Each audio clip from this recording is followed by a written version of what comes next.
여러분,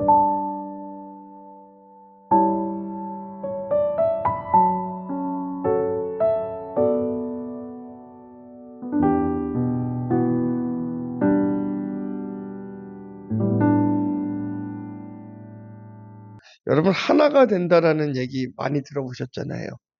우리가 살아가면서 끊임없이 하나가 되자라는 말을 하기도 하고 말을 듣기도 합니다.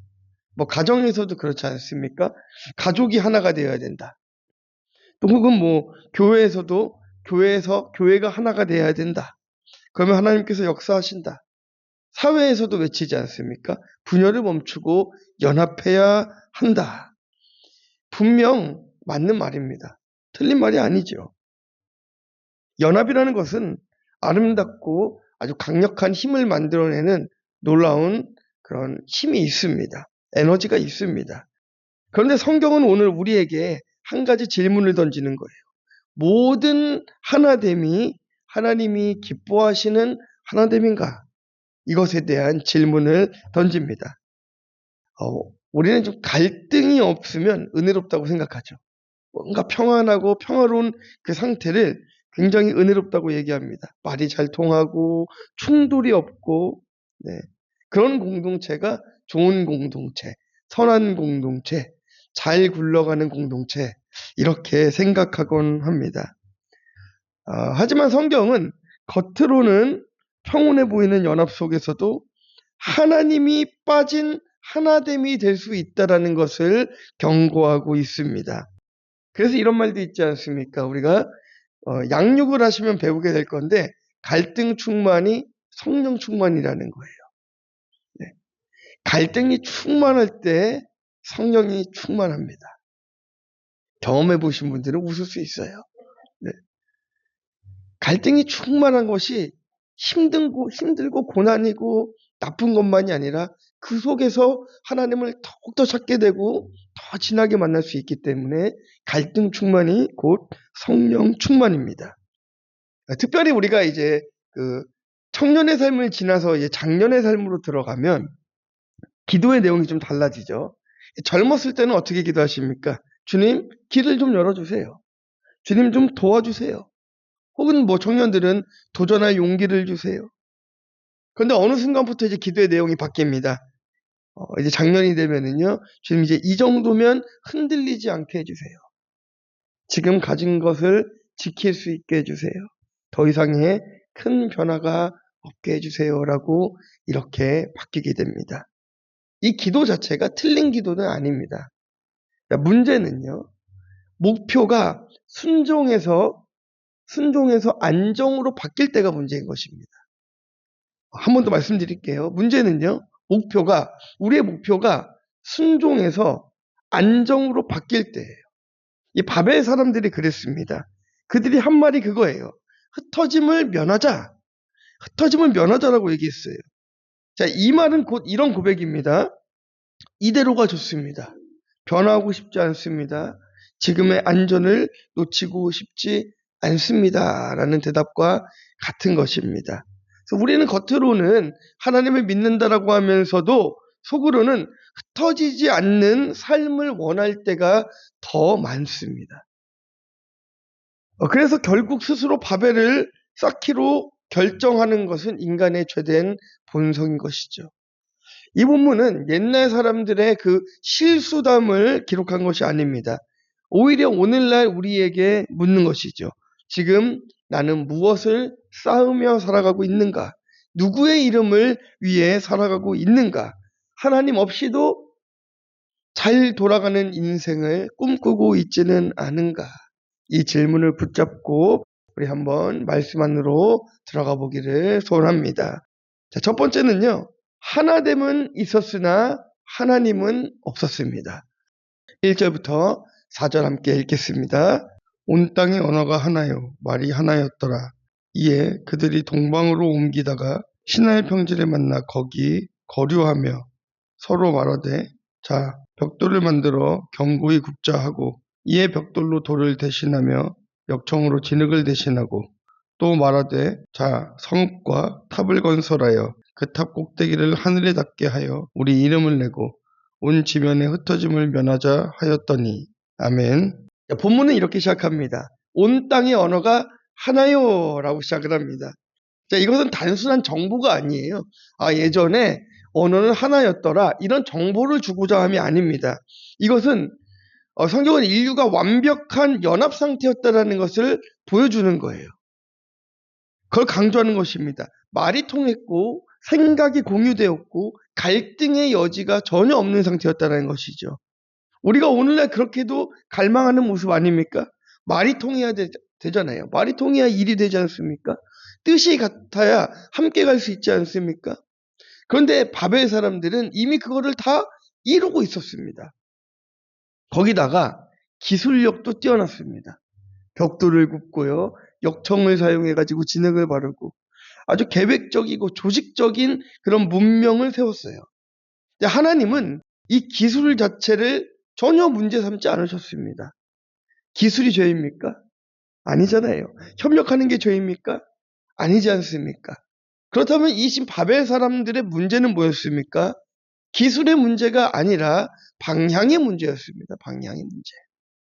자, 4절 한번 보시면은요, 이렇게 말하고 있습니다. 또 말하되 자라고 이야기하잖아요. 자, 인간이 주도하는 거예요. 그 다음에 어떻게 합니까? 우리 인간이 중심이 되어 있습니다. 거기다가 정점으로 우리 이름을 내자. 하나님의 영광을 위함이 아니라 나의 영광을 위해서, 인간의 영광을 위해서 이 탑을 쌓자라는 거예요. 그러니까 이 계획 속에는 하나님이 없습니다. 말씀도 없고 기도도 없습니다. 하나님의 뜻을 묻는 장면이 전혀 보이지 않습니다. 그래서 그들은 적극적으로 하나님을 부정하지 않았을지도 모릅니다. 우리가 이 부분을 잘 들으셔야 되는데요. 바벨 사람들이 적극적으로 하나님을 부정하지 않았단 말이에요. 우리도 그렇잖아요. 적극적으로 우리가 부정하지 않습니다. 계시지, 알지, 부정하지 않습니다. 그러나 하나님을 필요로 하지 않았습니다. 그게 방향의 문제였다라는 거예요. 하나님을 알지만 하나님을 필요로 하지 않았어요. 부정하지 않지만 하나님의 역사를 믿지 못하는 것이죠. 우리 이름을 내자라는 말이 왜 이렇게 우리의 마음을 불편하게 합니까? 저는 굉장히 불편했거든요. 왜냐하면 이 말은 아주 종교적으로 포장된 욕망이 있기 때문인 거예요. 성공하고 싶다. 실패자로 남고 싶지 않다. 자녀 앞에서, 사람들 앞에서 무너지지 않고 서 있는 모습만 보여주고 싶다. 이 마음이 죄입니까? 아니잖아요. 그러나 문제는 이 모든 것을 하나님이 없이 이루고 싶어질 때가 문제라는 것입니다. 주님 도와주세요라고 말하지만, 그렇게 기도하지만 속으로는 하나님의 간섭은 너무 깊이 오지 않았으면 좋겠다라고 생각하죠. 이 방향만큼은 제가 정해두겠습니다라고 그렇게 얘기합니다. 바벨의 탑은 노골적인 불신앙의 상징이 아니라 하나님을 필요로 하지 않는 신앙인의 모습인 것입니다. 지난 목요일 울산에서 한 집사님이 찾아오셨습니다. 이제 전화를 받고 제가 이제 교회로 왔는데요. 목장 모임이 아직 다 끝나지 않은 이제 상태였어요. 얘기 중에 제가 잠깐 나갔다 왔습니다. 교회 앞으로 오셨는데, 전에 이제 저희 말씀을 듣고 이제 상담을 하고 이혼한 지 3년 되셨는데 재결합을 하셨어요. 자, 힘들게 재결합을 하셨습니다. 심지어는 재결합이 되고 나서 이제 남편분도 아내 집사님이 그렇게 낮은 모습으로 남편을 대하니까 마음에 감동이 돼서 같이 교회에 가게 됐습니다. 세례도 받고 지금 이제 착실하게 신앙생활을 하고 있어요. 거기다가 보너스로 자녀들까지 교회에 다가가게 돼서 가정구원을 이뤘습니다. 자, 그 정도 됐으면 진짜 감사가 막 넘쳐야 되잖아요. 그런데 그분의 고백이 그래요. 그렇게 가정이 안정되니까 목사님, 이제 교회보다 가족여행을 가고 싶은 마음이 더 커요. 주일이 되면 교회보다 가족여행을 가고 싶대요. 그런 마음이 크답니다.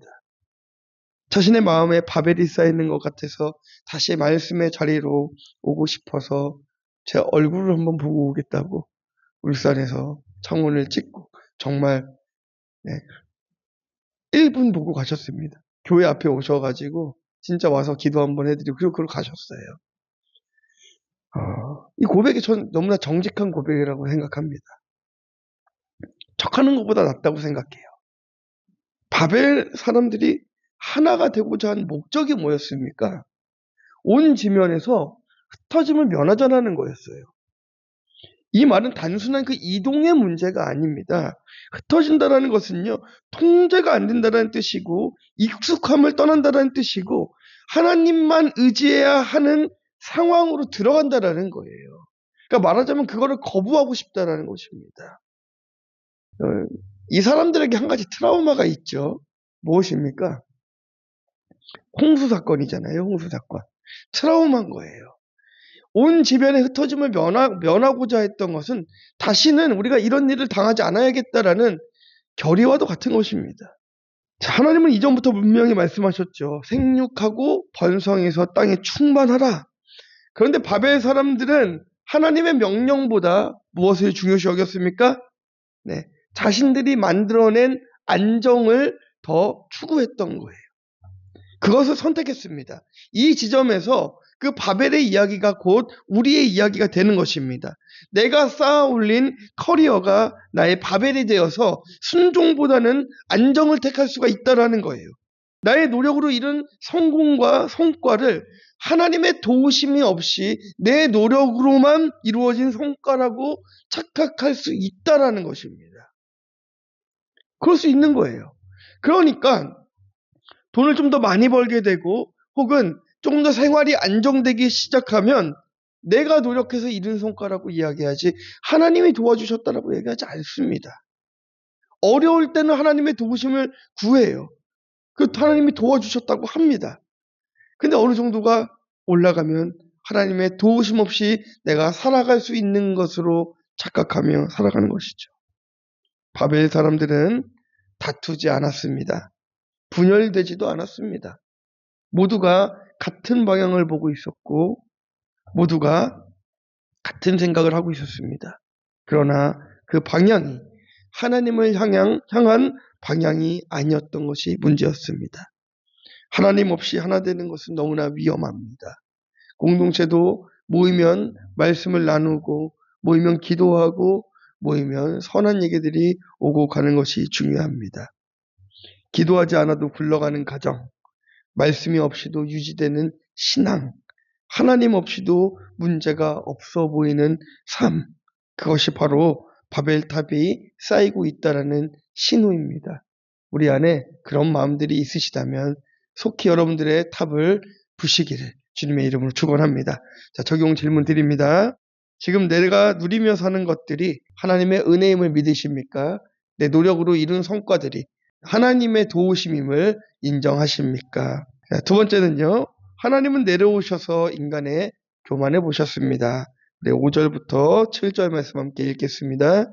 여호와께서 사람들이 건설하는 그 성읍과 탑을 보려고 내려오셨더라. 여호와께서 이르시되 이 무리가 한 족속이요 언어도 하나이므로 이같이 시작하였으니 이후로는 그 하고자 하는 일이 막을 수 없으리로다. 자, 우리가 내려가서 거기서 그들의 언어를 혼잡하게 하여 그들이 서로 알아듣지 못하게 하자 하시고. 아멘. 바벨의 문제는요, 탑의 높이가 아닙니다. 하나님이 필요 없는 삶을 만들고 있는 것이 그게 문제입니다. 그러니까 우리가 이거를 잘 알아들으셔야 돼요. 돈이 문제가 아닙니다. 물질 때문에 죄를 짓는 게 아니고 그 물질의 사용 때문에 범죄하는 거예요. 돈이 무슨 문제가 있습니까? 하나님이 필요 없는 물질, 그것이 문제인 것이고 하나님이 필요 없는 건강, 하나님이 필요 없는 열심, 이것이 문제인 것입니다. 우리의 삶은 언제나 하나님을 필요로 해야 되는 것이에요. 질문이 생기는 거죠. 하나님은 이 인간의 연합을 어떻게 보셨을까? 이 사람들의 연합을 어떻게 보셨을까? 바벨 사람들은 위로 올라가고 있었습니다. 더 높이, 더 크게, 더 견고하게. 그런데 성경은 전혀 다른 시선으로 이 장면을 묘사합니다. 사람들이 건설한 성읍과 탑을 보려고 내려오셨더라. 이 한 문장 속에 인간과 하나님의 사이의 거리가 분명히 나타나는 거예요. 사람들은 계속 이야기하지 않습니까? 하늘에 닿게 하자, 하늘에 닿게 하자. 그런데 성경이 말합니다. 하나님께서 내려오셨다. 그러니까 이 표현은요, 인간의 노력으로 이룰 수 있는 최고의 성취도 하나님께서는 내려오셔서 봐야 될 만큼 아주 작은 것에 불과하다라는 것이, 아주 작은 것에 불과한 것입니다. 이 말씀은 우리를 낙심시키려고 하는 게 아닙니다. 한번 노력해봐라, 노력해봤자다, 이런 말이 아니에요. 노력하며 살아가야 되는 것이고 최선의 삶을 살아야 되는 것이 맞습니다. 다만 그것이 하나님의 도우심으로 이루어져야 되는 것이며, 나의 완전한 노력과 완벽한 노력이라 할지라도 하나님의 시선에서는 아주 작은 점에 불과하다라는 거예요. 그러니까 우리가 능력을 하나님 앞에 맡겨야 되는 것입니다. 현실을 바라보게 하는 하나님의 은혜인 것이죠. 우리는 가끔 이런 말들을 하죠. 내가 이제 어느 정도 신앙생활도 했고 어느 정도 인생을 이루었고 이제는 스스로 판단할 수 있습니다. 그러니 묻지 않는 거예요. 청년의 때보다 그래서 장년의 때와 노년의 때가 더 위험한 것입니다. 왜요? 그때 되면 묻지 않거든요. 쌓아놓은 경험들이 많습니다. 경험해왔고 응답받은 것도 많이 있습니다. 기도의 응답, 말씀의 깊이도 압니다.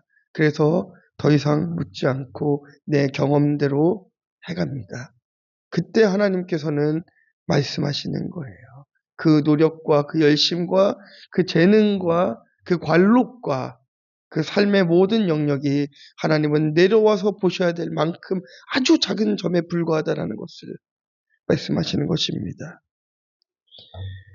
그때가 가장 위험합니다. 하나님을 굳이 내려오게 하지 않아도 되는 삶을 우리는 은근히 꿈꾸기 때문인 것입니다. 하나님의 도우심이 필요 없다라고 살아갔던 바벨 사람들. 그런데 하나님의 평가는 냉정했습니다. 6절 말씀 보겠습니다. 여호와께서 이르시되 이 무리가 한 족속이요 언어도 하나이므로 이같이 시작하였으니 이후로는 그 하고자 하는 일이 막을 수 없으리로다. 자, 보십시오. 하나님은 그들의 연합을 칭찬하지 않았어요. 아, 하나가 되었구나. 칭찬하지 않았습니다. 오히려 위험을 진단했어요. 하나님이 없는 능력, 하나님이 없는 연합, 하나님이 없는 성공을 만나면 인간은 멈출 수 없는 존재들임을 하나님이 아시기 때문에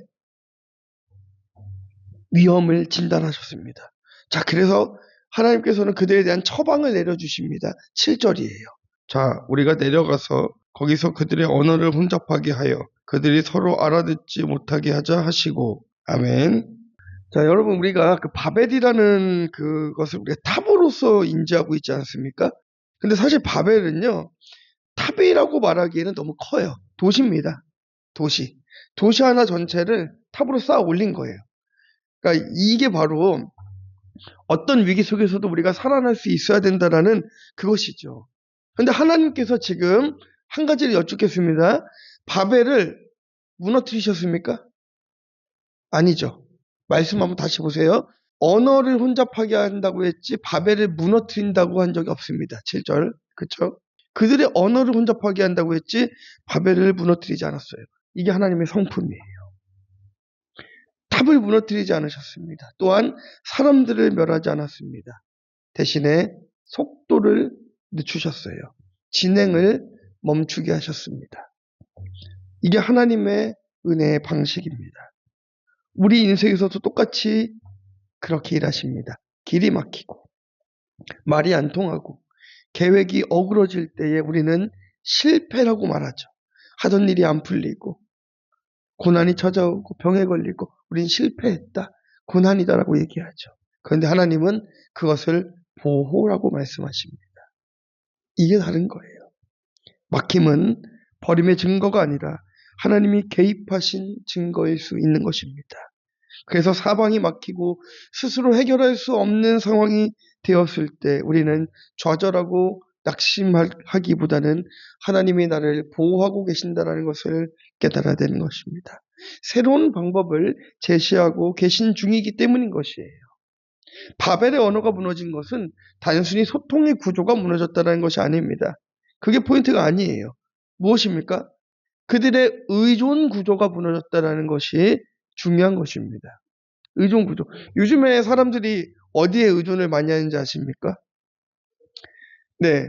휴대폰에서도 특별히 GPT, 챗 GPT에 의존을 많이 합니다. 그래서 그 부족한 부분은 뭐 궁금한 거는 GPT한테 물으면 다 나와요. 뭐 역사, 통계, 자료. 그래서 시험도 다 그걸로 보잖아요. 막 그 정도로 이제 못하는 게 없습니다. 근데 요즘에 이제 목사님들 사이에 유행하는 게 있어요. 그게 뭐냐면 여러분들은 잘 모르시는데 설교 원고를 쓴 다음에 GPT에 복사를 해가지고 딱 넣으면은요 설교에 대한 평가를 해줍니다. 너무나 궁금해요. 그리고 저도 해봤어요. 제 원고를 딱 컨트롤 C V를 해가지고 딱 놨습니다. 했는데 GPT가 일단은 처음에 칭찬을 한번 해줘요. 어떤 칭찬을 해주냐면은요 내용적인 부분에 완벽합니다. 라고 해줍니다. 그런데 뒤에 부족한 부분들을 이야기합니다. 어떤 부분, 그러니까 뭐 단어의 선택이라든지 수정해야 되는 부분들이 이런 것들은 했으면 좋겠습니다라고 이렇게 수정을 딱 해주는 거예요. 제가 보면서 생각했습니다. 다시는 안 물어봐야지. 내 하던 대로 하자. 그 말을 딱 듣는 순간부터 그거에 계속 신경이 쓰이는 거예요. 안 해. 할 필요가 없겠구나. 그냥 생긴 대로 사는 게 편합니다. 하나님께서 지어주신 그대로, 만들어주신 그대로 살아가는 게 가장 편합니다. 이겨보겠다고, 하나님의 뜻을 거슬러 보겠다고, 어떻게든 발버둥 치고 살아가봤자 힘들 뿐이에요. 인간의 교만을 하나님은 그냥 두지 않으시지만, 인간을 포기하지도 않으십니다. 그래서 부수는 대신에 멈추신 거예요. 끊는 대신에 흩어버리신 것입니다. 이것이 바로 아버지의 징계이요 은혜의 간섭인 것입니다. 우리 인생에 이해되지 않는 하나님의 개입이 있을 때 우리는 이렇게 고백하기를 바랍니다. 주님, 이것이 실패가 아니라 나를 살리기 위한 하나님의 보호라면 내가 기꺼이 멈추고 순종하겠습니다라고 고백해야 될 줄 믿습니다. 하나님은 바벨탑을 무너뜨리는 대신 그 방향을 바꾸셨습니다. 저도 그렇습니다. 저는 국내에서 목회를 꿈꿔본 적이 한 번도 없습니다. 선교사로서의 부르심이 있었어요. 근데 신대원에 졸업하고 선교지로 가야 되는데 선교지로 가야 되는 길들이 다 막혔어요. 네. 물론 갈 수 있는 방법들이 있었지만 이건 하나님이 저에게 응답하시는 그 방식들이 있어요. 부르심의 방식들이. 근데 그게 없어요. 그럼 못 갑니다. 네. 아무리 좋은 곳이라 해도 그 부르심이 없으면 저는 갈 수가 없어요. 안 갑니다. 이해할 수 없었어요. 하나님 날 선교사로 부르셨는데 왜 나를 선교지로 안 보내시지? 이해할 수 없었습니다. 제 뜻이 아니었습니다. 내가 세운 계획, 내가 꿈꾼 인생은 하나님이 다 막으시고 생각하지도 않았던 복림교회에 와서 담임 목사로 사역을 하고 있습니다. 그러니까 제 뜻을 무너뜨리신 것이 아니라 방향을 바꿔주신 거예요. 하나님께서 원하시는 방향으로 바꾸실 때 그 뜻에 순응하고 따라가면 되는 것입니다.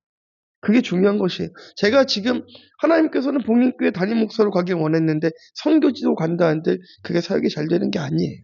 더 좋은 자리가 있고 더 좋은 장소가 있다고 해서 간들 그게 잘 되는 게 아니에요. 하나님이 보내주신 이곳에서 어려우면 어려운 대로 되어지면 되어지는 대로 이곳에 있는 것이 하나님의 은혜인 것이에요. 더 잘 되는 게 은혜가 아니고 더 못 되는 게 실패가 아니라 그냥 부르신 곳에 있는 게 은혜란 말입니다. 그러니까 성공도 은혜이고 실패도 은혜이고 고난도 은혜이고 병도 은혜인 거예요. 다 은혜인 거예요. 근데 우리가 자꾸 이렇게 생각하는 거죠. 성공해야 잘 사는 거고 실패하면 망한 거고 네. 고난이 있으면 죄 지은 거고 잘 풀리고 있으면 잘 살고 있는 거고 아니란 말이에요. 물론 징계가 있습니다.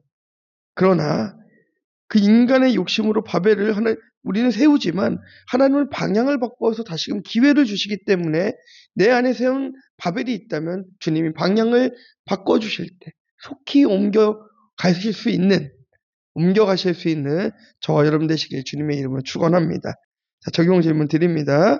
내가 세운 계획대로 인생이 흘러가고 있습니까?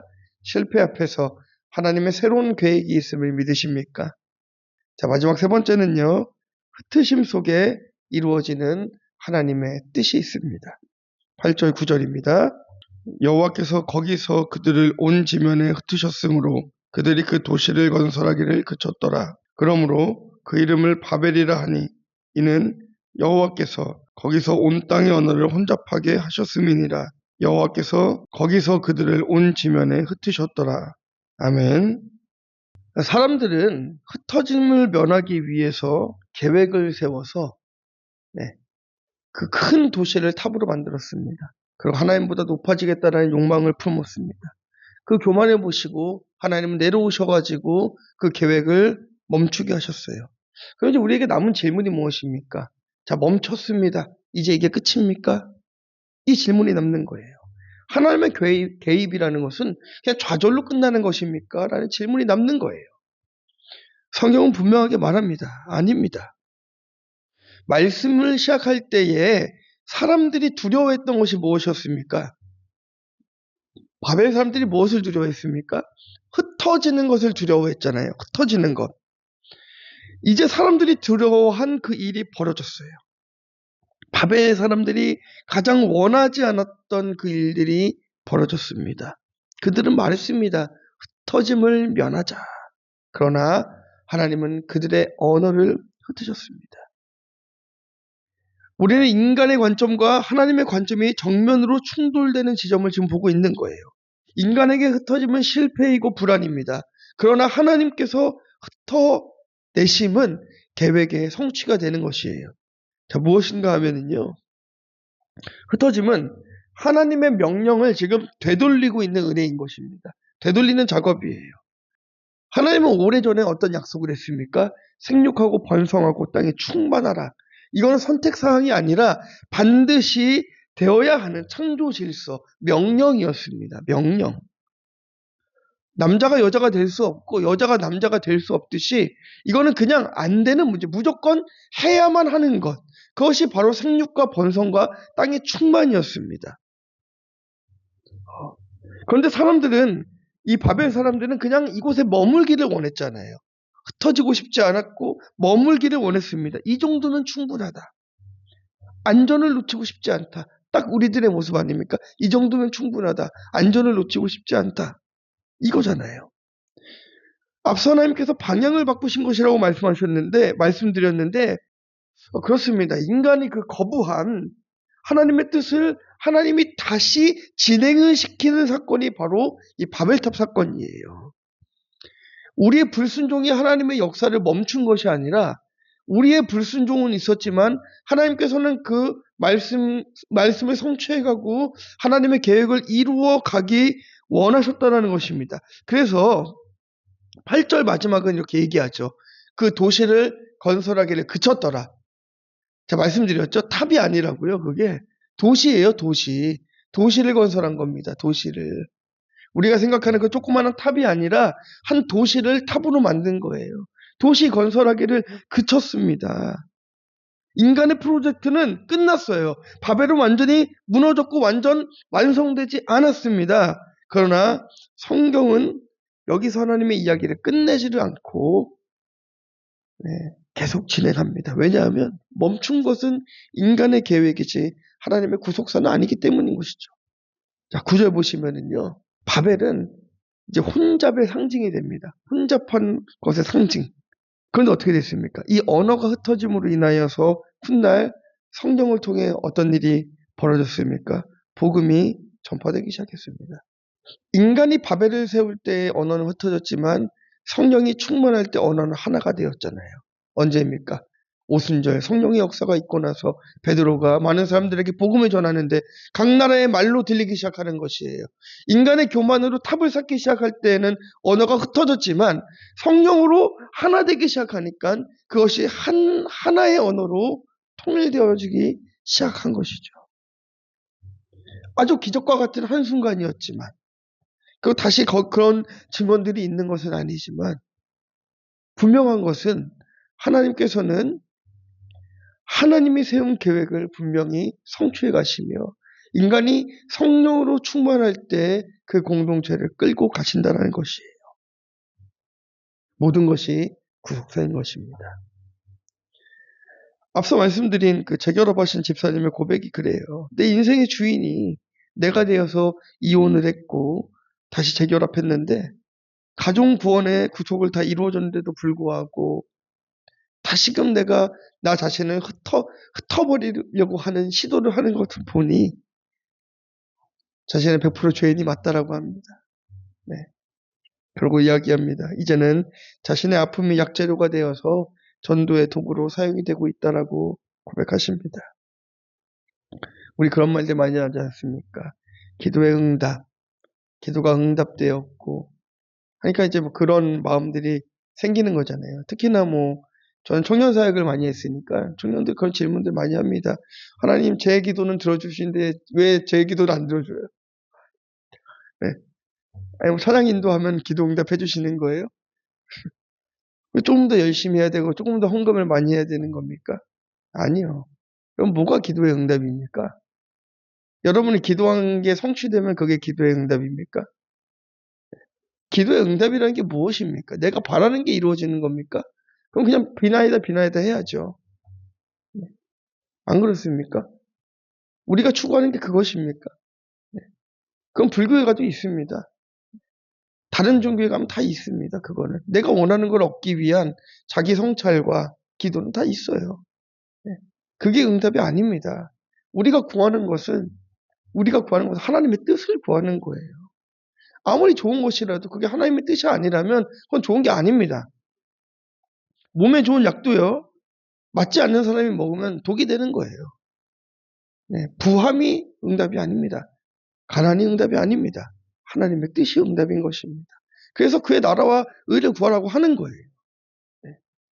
그러니까 우리가 기도의 응답이라는 것에 대해서 여러분들이 자꾸 그렇게 착각하시면 안 돼요. 네. 그래서 여러분들의 실수를 좀 더 나누고 내가 돌이켜야 될 것들을 좀 목자 모임 안에서도 더 많이 나누라고 말씀드리는 게 왜 그러냐면요. 그런 내가 받았던 여러 가지 잘 되었던 간증들은 좋아요.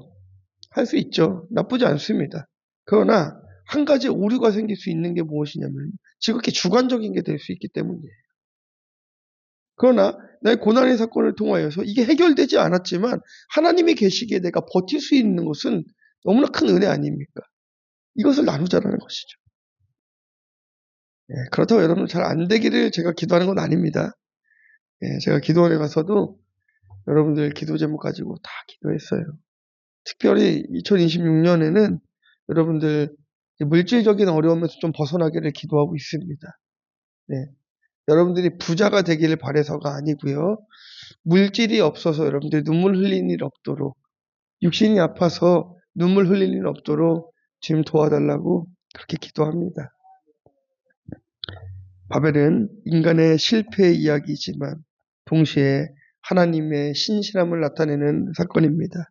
이제 우리는 바벨탑 아래서 멈추는 사람이 아니라 터짐 속에서도 하나님의 부르심을 따라 걷는 믿음의 사람들이 되어야 될 줄 믿습니다.